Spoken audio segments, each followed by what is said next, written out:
First thing first, truth is one and eternal. Realize oneness with it in your deathless self within. The following commentary is based on the teachings of Paramahansa Yogananda. That expression, first things first, is a piece of counsel often given to students of business techniques.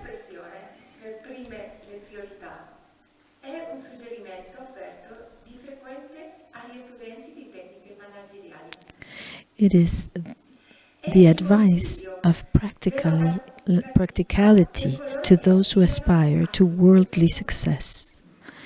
But according to the Hermetic doctrine, as above, so below, that which works best in one level of life is often the best guide to what will work best in every other level. If a person is true to his highest priorities, he will generally find that his other needs are fulfilled naturally as well. This is true, certainly, of the search for God. One of the greatest sayings of Jesus Christ was the simple sentence in the Gospel of St. Matthew, chapter 6. Seek ye first the kingdom of God and his righteousness, and all these things shall be added unto you. Paramahansa Yogananda gave his older brother Ananta a wonderful lesson in this truth.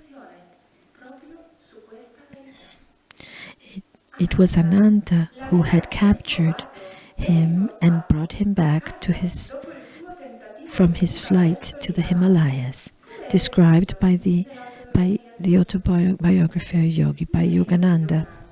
In Yogananda's book, we read how Ananta later challenged him in the city of Agra to pit his divine faith against such practical worldly considerations as the need to earning a living. Fearless before that challenge, the young aspirant agreed to go by train without any money to the nearby town of Brindaban, not to miss a single meal in Brindaban, and to find his way back to Agra without begging and without in any other way asking for help. In one of the most thrilling chapters of this book, Yogananda fulfilled all the conditions of the test. Yogananda continued the account.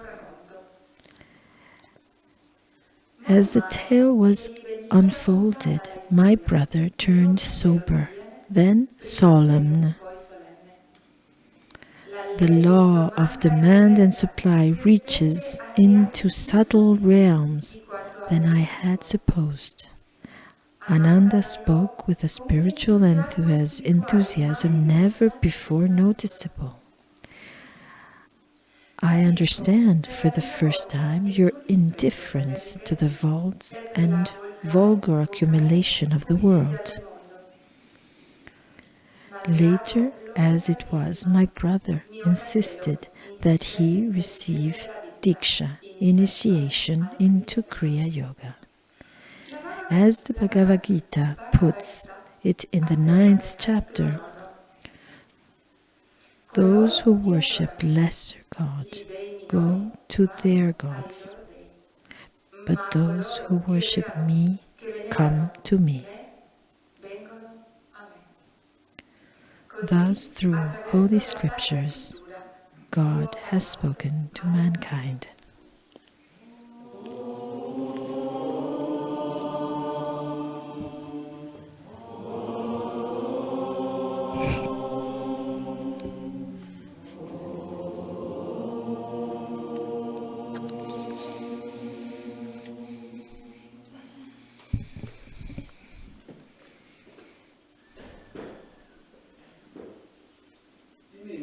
In India, there are 3 figures, three very important figures that are important for India and for other peoples. One is Brahma, the creator, that who manifests. The second is Vishnu. Vishnu is who maintains. And then there is Shiva. Shiva is who destroys everything. And we are all linked to the qualities of these three figures, these three deities. In India there is a temple dedicated to Brahma, Vishnu and Shiva. And thousands of people bring many things, offerings. Everything flows in a certain way. And the three, one evening, a little boy comes into this temple, and this child has in his hand a little piece of hay, and he shows this piece of hay to Brahma, and he says, can you make one of these? And Brahma says, oh yes, I mean, I've done everything, the universe, sure I can make a little piece of straw. And he concentrates, and he cannot make it. So Brahma is a little bit sad and thoughtful. And this little boy goes to Vishnu. And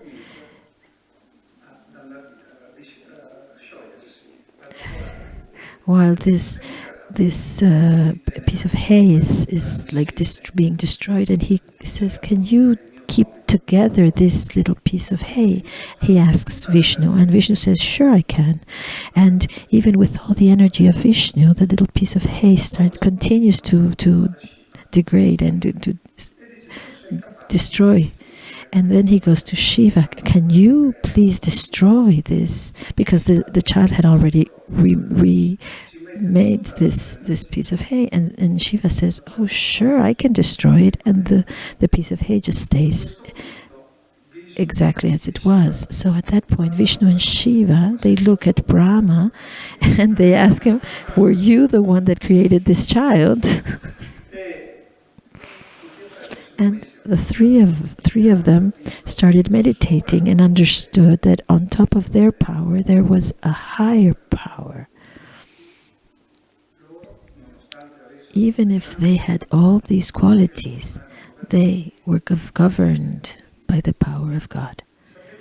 You know, God enters in us, is in us. We separate from Him. Many people say it's up there, and I say no, it's in here, because he's there, he exists. The important thing is, how can we discover this potentiality that we have?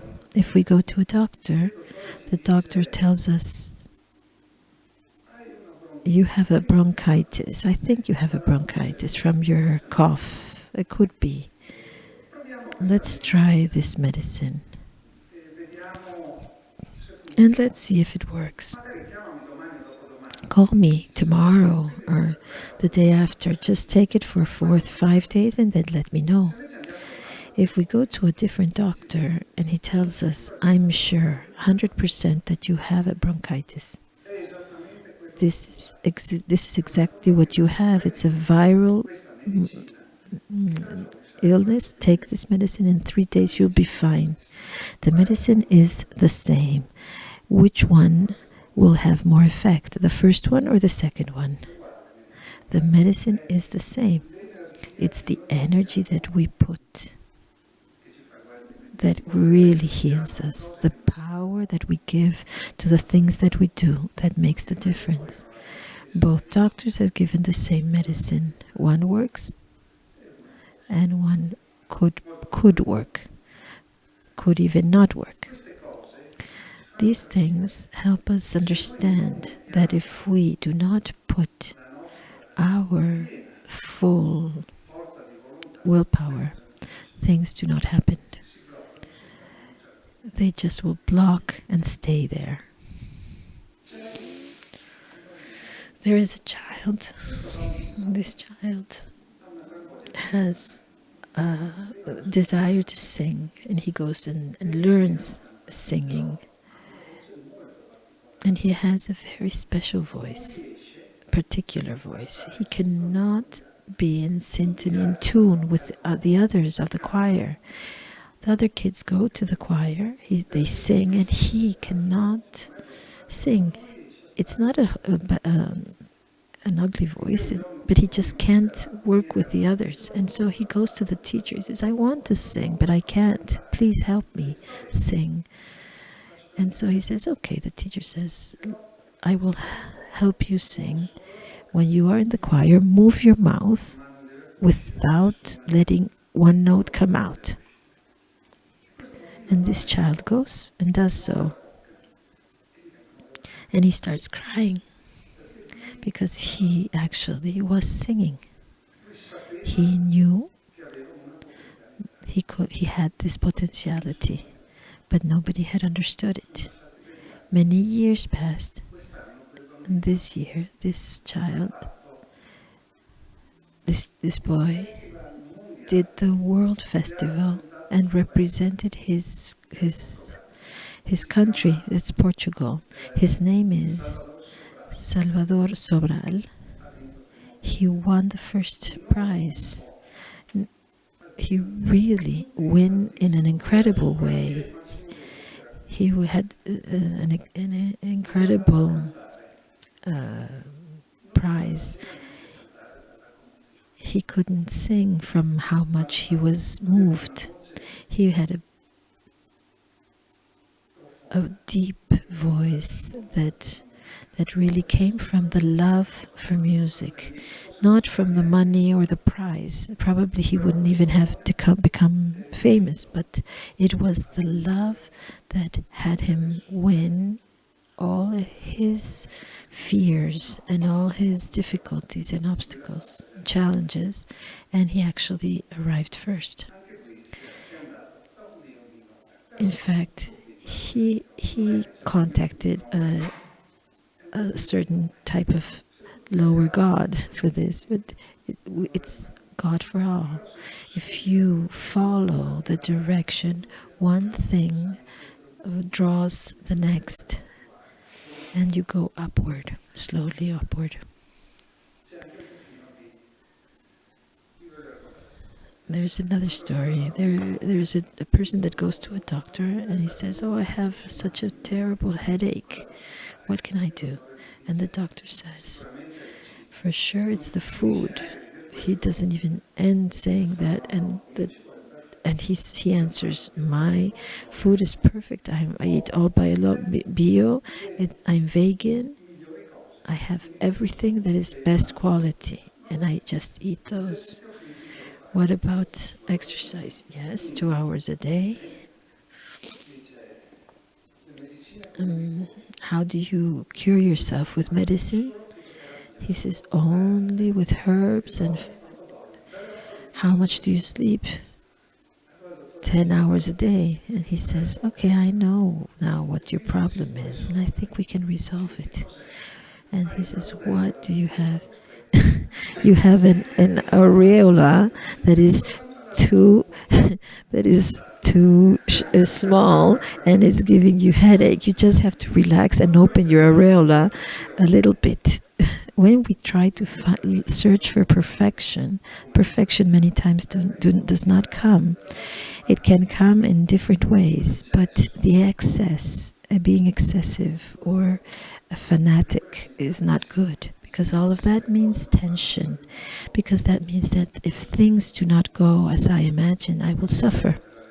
We read that in this reading of today, that we must laugh about our life.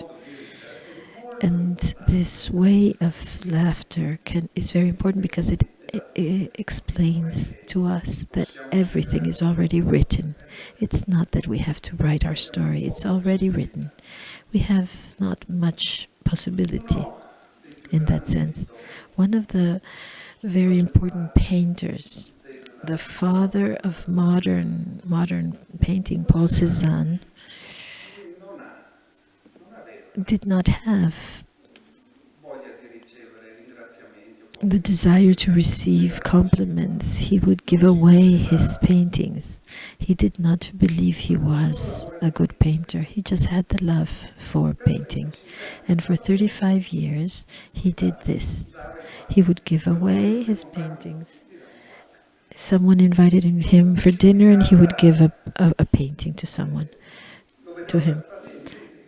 If a neighbor would come and say hello, he would have him choose and give away his paintings, just for love towards the people. And then, after some years, art merchant from Paris decided to make an exhibition of his paintings. And when he went to see this exhibition with his child, when they went in, they said, "Look, it's so beautiful that they even put a frame on them." You see, simplicity in life. It's a divine simplicity that we have inside, and that makes us big. It's not external things that make us big. It's those small, simple things that start growing. Start growing. It's like the mom that sees her child playing, and at one point, this is a true story. It happened in Florida, and at one point, an alligator, he wasn't a very big alligator, but comes out and runs towards the child and claps him from the feet.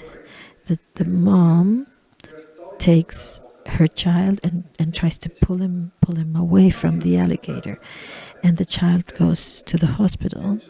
At one point, the journalists come, and with video cameras, they want to see what had happened, all the injury, and the child says, "This is nothing. Look." The child says, "That's nothing. Look at the holes that my mom did with her nails on my shoulders to help to take me away from the alligator. These are the worst injuries that I really have." In fact, alligator is Maya. It draws us away, and slowly draws us towards death. In fact, I'm talking about spiritual death.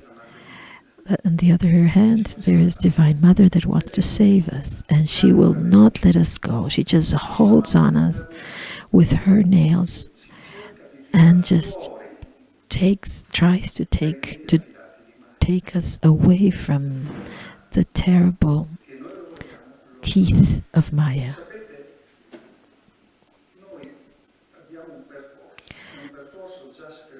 As you know, we have a path that has been written for all of us. We cannot choose. And this path finishes and ends in God. That's from where we come from and where we will go. We will end. We can just choose the speed in which we go back home. We can go slowly, we can go really very slow, we can go backward, or we can go frontward, we can run. This is the only possibility. We don't have other.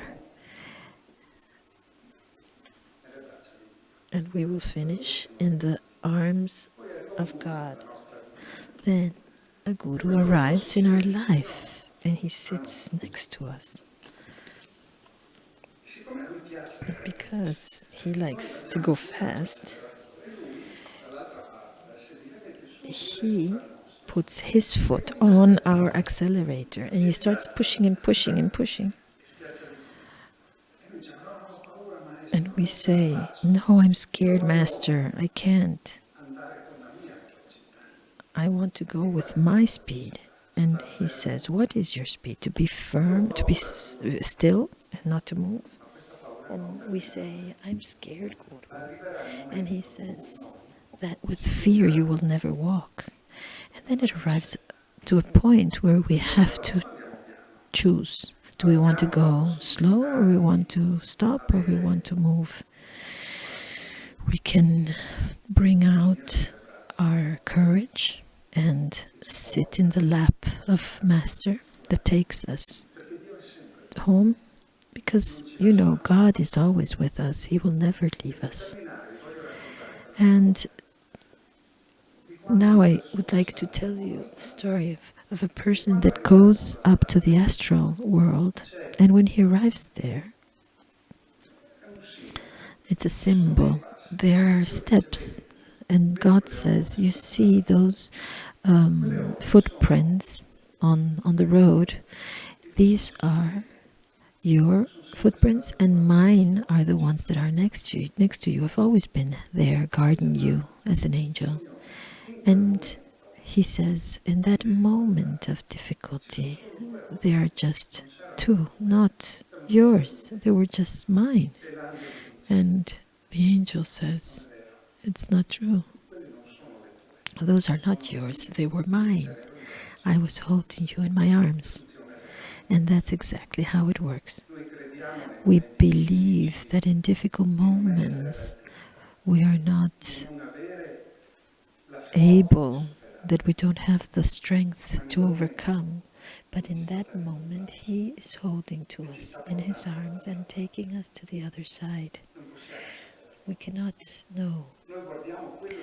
We just see what happens in our life. We do not see what doesn't happen because we were in His arms. We should really be thankful for every moment. And now I would like to leave you with this question that you should answer to yourself. Is it a good idea to go strong and fast towards God, or to go slow like a turtle? You may choose. Have a good Sunday.